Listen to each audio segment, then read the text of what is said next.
अस्सलाम वालेकुम students, this is your teacher Mohammad Habib Amin. उम्मीद है आप सब खैरियत से होंगे बेटा और अच्छे से लग के पढ़ाई कर रहे होंगे। और आज की वीडियो के अंदर हम जो स्टार्ट करने वाले हैं, हम पढ़ने वाले हैं डीएनए के मॉलिक्यूल को। DNA is a basically double standard polynucleotide. DNA जो है एक पॉलीमर है, सही है। और न्यूक्लिक एसिड है, तो न्यूक्लिक एसिड की जो बेसिक यूनिट होती है हम उसको न्यूक्लियोटाइड का नाम देते हैं। तो डीएनए क्या है? पॉलीन्यूक्लियोटाइड है। और पॉलीन्यूक्लियोटाइड में भी डबल स्टैंडर्ड है। हम इसको दोनों को पढ़ेंगे। जैसे जब आप ये स्ट्रक्चर आप देख रहे होते हो, तो this is a double standard structure के एक पॉलीमर की चेन बनेगी डीएनए में, और फिर उसी के साथ साथ दूसरी चेन भी बनेगी। तो ये एक पॉलीमर, दो पॉलीमर का स्ट्रैंड से आपके पास एक डीएनए का मॉलिक्यूल बनता है। तो सबसे पहले तो हमें समझना है कि भाई पॉलीन्यूक्लियोटाइड है क्या। पॉलीन्यूक्लियोटाइड, पॉली का मतलब तो पॉलीमर होता है, न्यूक्लियोटाइड क्या होता है, ये चीज समझना सबसे ज्यादा जरूरी है भाई। तो न्यूक्लियोटाइड हम ये बोल सकते हैं बेटा, ये बोला भी जाता है कि न्यूक्लियोटाइड जो है वो एक मॉडिफाइड फॉर्म है कार्बोहाइड्रेट की। अब ऐसा क्यों कहा जाता है? न्यूक्लिक एसिड तीन मॉलिक्यूल से मिलकर बना हुआ होता है। एक है डीऑक्सीराइबोज शुगर। डीऑक्सीराइबोज शुगर एक 5 कार्बन वाला एक पेंटोज शुगर है। अब क्योंकि पेंटोज शुगर मौजूद है इसके अंदर, वो भी इसका स्केलेटल मॉलिक्यूल होता है, तो जिसकी वजह से इसको मॉडिफाइड फॉर्म ऑफ कार्बोहाइड्रेट कहा जाता है।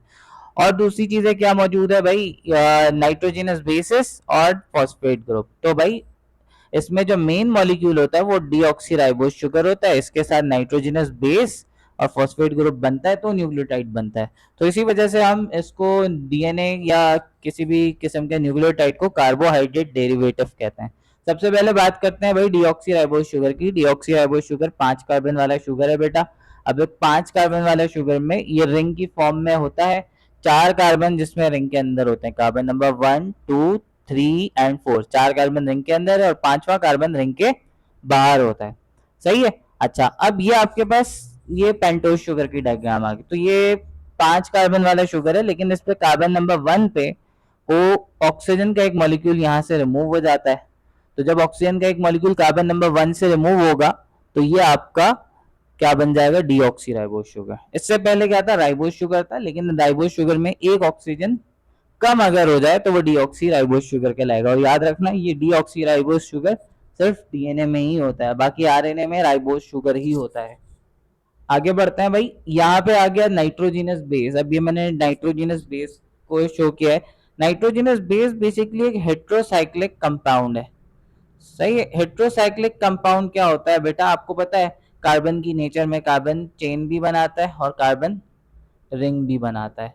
अब कार्बन बेटा, अगर कार्बन ने रिंग बनाया हुआ है और सारे कार्बन ही है उस रिंग के अंदर, तो ये होमोसाइक्लिक रिंग कहलाएगी। अगर एक दो कार्बन हटा के आप वहां पे कोई दूसरा मॉलिक्यूल, सल्फर, नाइट्रोजन या ऑक्सीजन कुछ भी लगा दो, तो वह हेट्रोसाइक्लिक रिंग कहलाएगी। तो ये एक हेट्रोसाइक्लिक कंपाउंड है जिसमें नाइट्रोजन मौजूद होता है, सही है। अच्छा, इसकी दो फॉर्म्स होती हैं। एक प्यूरीन होती है जो डबल रिंग स्ट्रक्चर है, और एक पायरिमिडीन है जो कि सिंगल रिंग स्ट्रक्चर है। अब प्यूरीन के अंदर दो एग्जाम्पल है, एक है एडिनिन और एक है गुआनिन। पायरिमिडीन के अंदर तीन एग्जाम्पल है, एक है साइटोसिन, यूरासिल और थायमीन। अब बेटा, अब हम इसको पहचानेंगे कैसे? अगर आपके पास डबल रिंग बना हुआ आ जाए, डबल रिंग स्ट्रक्चर हो, तो आप ये कैसे पता लगाओगे कि ये गुआनिन है या एडिनिन है? आप दोनों में फर्क आपको वाज़ेह नजर आ रहा है कि गुआनिन के अंदर कार्बोनाइल ग्रुप होता है और अमाइन होता है। कार्बोनाइल और अमाइन दोनों होता है, सही है। तो अगर आपको डबल रिंग दिखे और डबल रिंग में कार्बोनाइल और अमाइन दिखे, तो दैट इज गुआनिन। और एडिनिन में सिर्फ और सिर्फ अमाइन है, गुआनिन नहीं है। तो एडिनिन ओनली अमाइन। तो याद रखना, एडिनिन में सिर्फ अमाइन होता है, कार्बोनाइल की जगह नहीं होती। तो ये इसकी प्यूरीन की पहचान है। अब इस पायरिमिडीन को कैसे पहचानेंगे भाई? पायरिमिडीन में भाई सबसे पहले हम सबसे आसान वाले को डिस्कस करते हैं, थायमीन को। थायमीन में बेटा देखो, थायमीन सिंगल रिंग है, थायमीन में मिथाइल ग्रुप मौजूद है। अब देखो, मिथाइल ग्रुप अगर मौजूद है तो दैट मीन कि ये थायमीन है, कि सिंगल रिंग है। अच्छा देखो, इन तीनों रिंग में एक चीज कॉमन है, कार्बोनाइल कार्बोनाइल कार्बोनाइल। तो कार्बोनाइल तो तीनों में मौजूद है, लेकिन अगर मिथाइल मौजूद है तो वो थायमीन है। और अगर अमाइन मौजूद है तो वो साइटोसिन। अब आप कैसे याद रखोगे? देखो, थायमीन में टी एच वाई आ रहा है, मिथाइल में भी टी एच वाई आ रहा है, सही है ना। तो मिथाइल और थायमीन के टी एच वाई से ये याद रखोगे। और अमाइन के एंड में आई एन ई आ रहा है, साइटोसिन में भी ऐसा ही आ रहा है, तो इससे याद रखोगे। और यूरासिल में याद रखना कि भाई यूरासिल में ना अमाइन है ना मिथाइल है, कुछ भी नहीं है, तो इसका मतलब है ये यूरासिल है। तो एक बात मैं आपको क्लियर कर दूं यहाँ पे कि यूरासिल सिर्फ और सिर्फ आरएनए में होता है, डीएनए से इसका कोई ताल्लुक नहीं होता। और थायमीन सिर्फ और सिर्फ डीएनए में होता है, आरएनए से इसका कोई ताल्लुक नहीं होता है। तो ये दोनों के एक दूसरे के रिप्लेसमेंट होते हैं डीएनए और आरएनए के अंदर। तो अब अभी हमने बात किया, पहले इससे पिछली स्लाइड में हमने शुगर के बारे में डिस्कस किया, डीऑक्सीराइबोज शुगर, और अभी हमने नाइट्रोजिनस बेसिस के बारे में बात की। अब जरा देखते हैं कि ये नाइट्रोजिनस बेस यहाँ पे अटैच कैसे होगा। तो भाई फर्स्ट ऑफ ऑल ये एक पेंटोज शुगर डीऑक्सीराइबोज शुगर आ गया, और ये आपके पास आ गया क्या, नाइट्रोजिनस बेस। अच्छा, अब यहाँ पे हम कोई एक जनरल बात करें, डीएनए आरएनए के स्पेसिफिक एस्पेक्ट से बात नहीं कर रहे हम, पहले जरा न्यूक्लियोटाइड की फॉर्मेशन को डिस्कस कर रहे हैं यहाँ पे। तो भाई यहाँ पे जरा देखो, ये राइबोज शुगर है और ये अब इन दोनों के बीच में होगी कंडेंसेशन। कंडेंसेशन में क्या होगा, देखो ये इसका carbon number 1 2 3 4 and 5, carbon number 1 पे जो OH ग्रुप लगा हुआ है या डीऑक्सीराइबोज में H लगा होता है वो यहाँ पे रिमूव हो जाएगा। और इसी तरह से इसमें जो कार्बन नंबर 9 तो नहीं बोलेंगे, इसमें 9th मॉलिक्यूल जो कि नाइट्रोजन है, उस पर जो हाइड्रोजन लगा हुआ है वो रिमूव हो जाएगा, और इन दोनों के दरमियान बन जाएगा बॉन्ड। तो ये बॉन्ड एक कोवेलेंट बॉन्ड है जो कि पेंटोज शुगर के कार्बन और नाइट्रोजनस बेस के नाइट्रोजन के दरमियान बन रहा है। सही है। अब ये बॉन्ड आपका क्या कहलाता है, एन ग्लाइकोसाइडिक लिंकेज। अब ग्लाइकोसाइडिक लिंकेज क्यों कह रहे हैं भाई, क्योंकि यहाँ पे कार्बोहाइड्रेट एक तरफ मौजूद है, तो और एन क्योंकि दूसरी तरफ जो जिस मॉलिक्यूल से बॉन्ड बन रहा है वो दूसरा कार्बोहाइड्रेट नहीं है लेकिन नाइट्रोजनस बेस है, और नाइट्रोजनस बेस का नाइट्रोजन बॉन्ड बना रहा है। तो एन ग्लाइकोसाइडिक लिंकेज कार्बन और नाइट्रोजन के दरमियान बनने वाला बॉन्ड होता है। सही है भाई, तो ये जहन में रखना आपने ये बात। अच्छा, अब एक चीज याद रखना कि ये तो, अच्छा ये बताओ, अब मैंने आपको इसकी अभी पिछली दफा मैंने डिस्क्रिप्शन में यानी पिछली स्लाइड में मैंने आपको फर्क बताया नाइट्रोजनस बेसिस का। अब ये डबल रिंग है तो एडेनिन या गुआनिन होगा। आप देखो कार्बोनाइल तो कहीं नहीं दिख रहा है, तो इसका मतलब है ये जो मॉलिक्यूल मैंने दिखाया है ये एडेनिन का है। सही है, ये एडेनिन का मॉलिक्यूल है। अब ये एडेनिन का जो मॉलिक्यूल है तो याद रखना है कि इसका देखो पेंटोस का तो C1 यूज हुआ है, एडेनिन में N9 यूज हुआ है। अब अगर देखो इसकी जो ये नंबरिंग हमने की हुई है ना, ये मॉलिक्यूल्स के रेस्पेक्ट से की हुई है, कार्बन या नाइट्रोजन के। जैसे देखो 1 पे नाइट्रोजन मौजूद है, 2 पे कार्बन मौजूद है, तो हम इसको ऐसा नहीं करेंगे कि ये नाइट्रोजन है फिर इसको नाइट्रोजन 2 फिर इसको नाइट्रोजन 3 नहीं, ऐसा नहीं करेंगे, बल्कि हम इसको लाइन से नंबर करेंगे, रिंग के कॉर्नर्स को नंबर करते हैं हम। तो 1 2 3 4 5 6 7 8 9। सही है, तो यहाँ पे कॉर्नर पे जो 9th पे आ रहा है वो नाइट्रोजन है, तो N9। तो याद रखना है ये जो प्यूरिन, जब भी प्यूरिन बॉन्ड बनाएगा, तो प्यूरिन जब भी आपके पेंटोस के साथ बॉन्ड बनाएगा तो पेंटोस का हमेशा C1 यूज होगा और प्यूरिन का हमेशा N9, क्योंकि 9 पे नाइट्रोजन होता है। तो देखो भाई यहाँ पे पिछली स्लाइड में मैंने आपको दिखाया था। तो ये कुछ पॉइंट्स मैंने यहाँ पे लिख के रखे कि एडेनिन और गुआनिन में हमेशा अटैचमेंट होगी कार्बन नंबर 1, पेंटोस का कार्बन नंबर 1 और नाइट्रोजनस बेस का N9। जबकि अगर पायरिमिडीन अटैच होता तो यहाँ पे N9 की जगह N1 अटैच होता। सही है, खैर अब मैं उस डिटेल में नहीं जा रहा, वो अभी हम आगे सीखेंगे उसको। तो ये बात हमेशा याद रखना। अच्छा जी, अब ये जो मॉलिक्यूल बना है ना, ये जो मॉलिक्यूल बना है किसके दरमियान बना है, ये आपका राइबोज शुगर और नाइट्रोजनस बेस के दरमियान, इसको हम बोलेंगे न्यूक्लियोसाइड।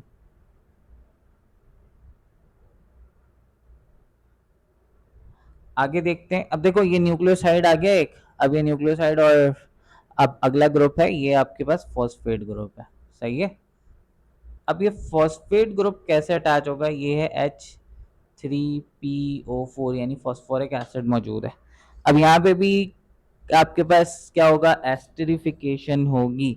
अब यहाँ पे इस फॉस्फेट, अब देखो यहाँ पे इसका आपके पास फॉस्फेट ग्रुप के OH में से एक H निकलेगा, और इसी तरीके से आपके पास यहाँ पे जो आपका कार्बन नंबर 5 है, ऐसा ही है ना, 1 2 3 4 और ये 5, इस 5 पे जो OH लगा हुआ है ये OH निकल जाएगा और इन दोनों के दरमियान बॉन्ड बन जाएगी।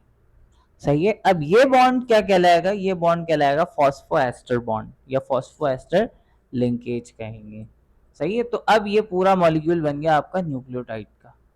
अच्छा, अब एक काम करते हैं, ये मैंने 2 न्यूक्लियोटाइड दिखाया, अब 2 न्यूक्लियोटाइड के दरमियान, क्योंकि डीएनए तो पॉली न्यूक्लियोटाइड है ना, न्यूक्लियोटाइड आपको बता दिया क्या है, अब 2 न्यूक्लियोटाइड के दरमियान कैसे बॉन्ड बनेगी। अब देखो कार्बन नंबर 1 था ये, फिर ये 2 था, और फिर ये कार्बन नंबर 3, और फिर ये आगे 4 और ये 5, और इसी तरह से इसमें भी है 1 2 3 4 और ये 5। अब क्या होता है देखो, इसका 3 और इसके 5 को देखना, इसके 5 पे तो फॉस्फेट जुड़ गए, यानी इसका फॉस्फेट इसके 5 पे जुड़ा हुआ है, और इसका 3। अब देखो इसके फॉस्फेट से वंस अगेन H रिमूव होगा, और पहले वाले न्यूक्लियोटाइड के कार्बन नंबर 3 से OH निकलेगा, और इन दोनों के दरमियान बन जाएगा बॉन्ड।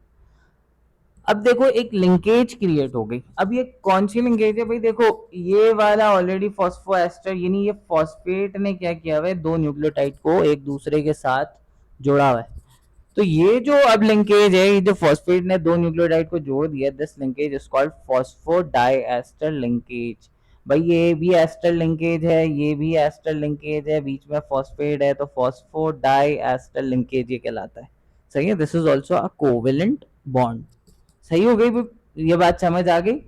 आगे हम बात करते हैं, ये आपके पास एक डाइन्यूक्लियोटाइड बन गया। इसी तरह से आपके पास क्या होगा, बहुत सारे न्यूक्लियोटाइड से मिलके एक पूरी स्ट्रैंड पूरा चेन बन जाएगी, जिसको हम पॉलीन्यूक्लियोटाइड। लेकिन डीएनए तो आपके पास एक डबल स्टैंडर्ड है, मैंने यहाँ पे एक चेन बनाई है, तो डीएनए आपका डबल स्टैंडर्ड है, तो एक और स्टैंड आ जाएगा। अब देखो यहाँ पे एक चीज याद रखना, अच्छा मैंने आपको यहाँ पे एक चीज बहुत इंपॉर्टेंट यहाँ पे समझानी है।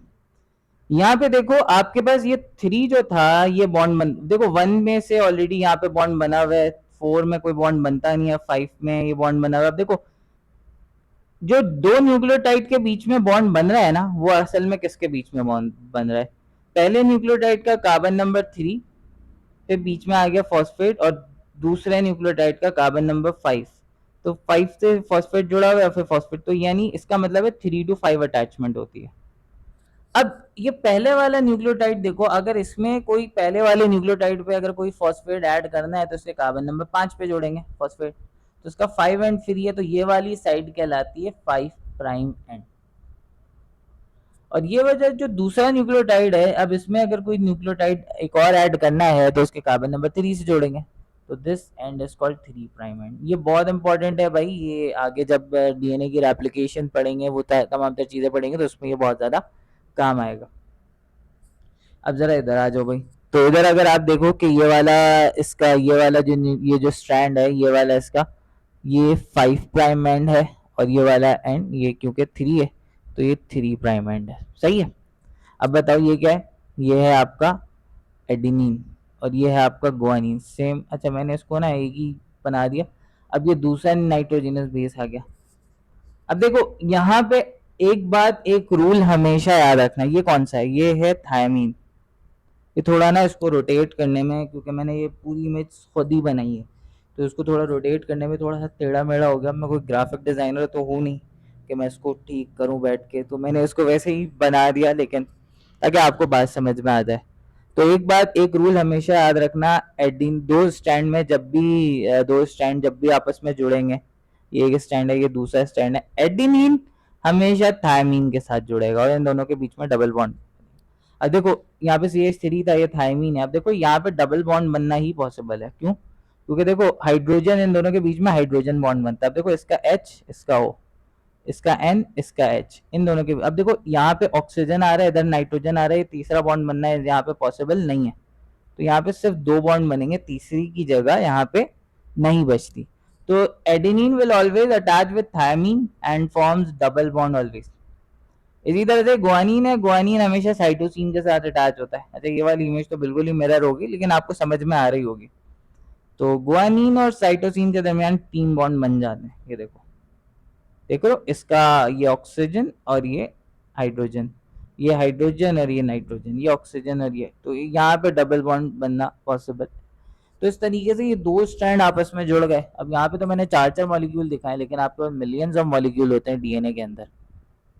सही है, डीएनए के अंदर ये आपके डीएनए के स्ट्रैंड्स यहाँ पे ऐसे बहुत सारे जुड़ते जाएंगे, और ये आपका बन जाएगा डीएनए का एक पूरा मॉलिक्यूल।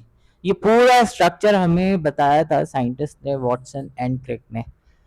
खैर अभी हम आगे रेप्लिकेशन का टॉपिक पढ़ेंगे, उसके अंदर हम इनको फर्दर डिटेल में डिस्कस करेंगे।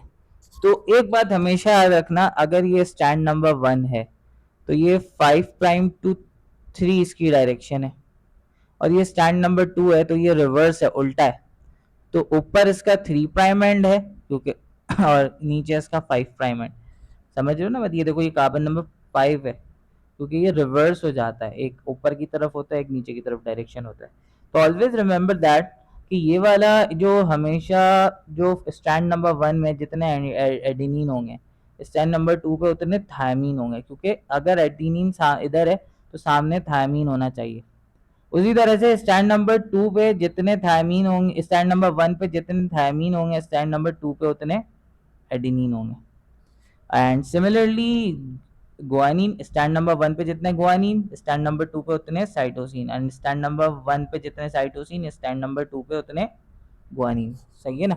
एक मैं आपको एक दिखा, ये स्टैंड है, ये एडेनिन लगाया, guanine, cytosine, thymine, guanine, thymine, cyto. अब देखो यहाँ पे ये स्टैंड नंबर 1 है, स्टैंड नंबर 1 और स्टैंड नंबर 2 में एडेनिन के आगे थायमीन, ग्वानिन के आगे साइटोसिन, साइटोसिन के आगे ग्वानिन, थायमीन के आगे एडेनिन, एंड ग्वानिन के आगे साइटोसिन, थायमीन के आगे एडेनिन, और ये ग्वानिन। अब एक स्टैंड नंबर 1 आ गया और एक स्टैंड नंबर 2 आ गया। अब अगर आप काउंट करो कि स्टैंड नंबर 1 में एडेनिन कितने हैं, एक ही है, तो स्टैंड नंबर 2 पे थायमीन कितने होंगे, एक ही है। सही है। ग्वानिन कितने हैं, 1 2, तो साइटोसिन 1 2। सही है। तो साइटोसिन कितने हैं, ये 2, तो ग्वानिन भी 2। अब थायमीन कितने, 2, एडेनिन कितने, 2। तो ये रूल हमेशा याद रखना है, इसको हम कहते हैं शगाफ रूल। सही है। इससे कॉन्सेप्ट है, अगर आपके पास एक क्वेश्चन आ जाए कि भाई एक डीएनए का मॉलिक्यूल है, अब इस डीएनए के मॉलिक्यूल के अंदर आपके पास अगर मिसाल के तौर पे कहा गया कि 30 टोटल 200 न्यूक्लियोटाइड है, अब उस 200 न्यूक्लियोटाइड में 35 एडेनिन है, तो बताओ बाकी के ग्वानिन, साइटोसिन और थायमीन कितने होंगे। अब ये पूरे डीएनए का मॉलिक्यूल, अब मैंने तो यहाँ पे स्ट्रैंड की बात की है ना, ये पूरे डीएनए के मॉलिक्यूल की बात की है। अब पूरे डीएनए में याद रखना जितने प्यूरिन हो, क्योंकि प्यूरिन अगर सामने प्यूरिन होगा तो उसके सामने पायरिमिडीन होगा, तो हमेशा प्यूरिन और पायरिमिडीन इक्वल होंगे। तो अब आप काउंट कर लो कि भाई 200 है। सही है, 200 है ना? तो 200 में से आपके पास अगर एडेनिन कितने, एडेनिन 35 है, अभी 200 में से 100 प्यूरिन होंगे, 100 पायरिमिडीन होंगे। अब एडेनिन 35 है तो आपके पास प्यूरिन को 100 करने के लिए ग्वानिन कितने होने चाहिए, 65 होने चाहिए। और एडेनिन 35 है तो थायमीन भी कितने होंगे, 35 होंगे। और ग्वानिन भी अगर साइटोसिन, ग्वानिन 65 है तो साइटोसिन भी कितने होंगे, 65 होंगे। ये आपके पास इसका आंसर हो जाएगा। सही है ना? ये बात, ये कॉन्सेप्ट याद रखना। अब इंशाल्लाह आगे के टॉपिक में हम डीएनए की एप्लीकेशन को पढ़ रहे होंगे। Thank you. होपफुली आपको ये वीडियो अच्छी लगी होगी, तो भाई दोस्तों के साथ शेयर ज़रूर करना।